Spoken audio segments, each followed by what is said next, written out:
আজকে আমাদের পাড়াতে একটা ভাই মাছ নিয়ে এসেছিল। তো ওর কাছ থেকে প্রথমে আমি পাবদা মাছ নিচ্ছিলাম, তখন এক কাকা আমাকে বারণ করলো, বললো এত বড় সাইজের পাবদা মাছ নিস না, এই ট্যাংরা মাছগুলো নে, এগুলো খুব ভালো হবে। তখন আমি ট্যাংরা মাছটা নিয়েছিলাম।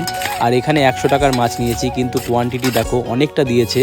তো মা দেখো মাছগুলোকে ভালো করে ধুয়ে তেল হলুদ এবং লবণ মাখিয়ে ভেজে নিচ্ছিল। আসলে আমি আগে কখনো ট্যাংরা মাছ খাইনি, কাকা বললো বলে নিলাম, জানি না কীরকম হবে। তোমরা যদি কেউ কখনো ট্যাংরা মাছ খেয়ে থাকো অবশ্যই কমেন্টের মাধ্যমে জানিও।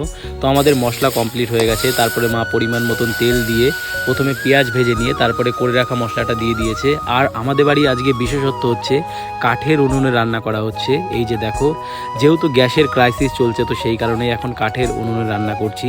তোমরা কারা কারা কাঠের আনছো অবশ্যই কমেন্টের মাধ্যমে জানিও। আর এখানে দেখো আমাদের রান্নাটা কমপ্লিট হয়ে গেছে। তারপরে আমি একটু ভাত নিয়ে নিয়েছিলাম। তো ছোট একটা ভিডিও ছিল, যদি ভালো লাগে তাহলে একটা লাইক করো, চ্যানেলে নতুন হলে চ্যানেলটিকে সাবস্ক্রাইব করো।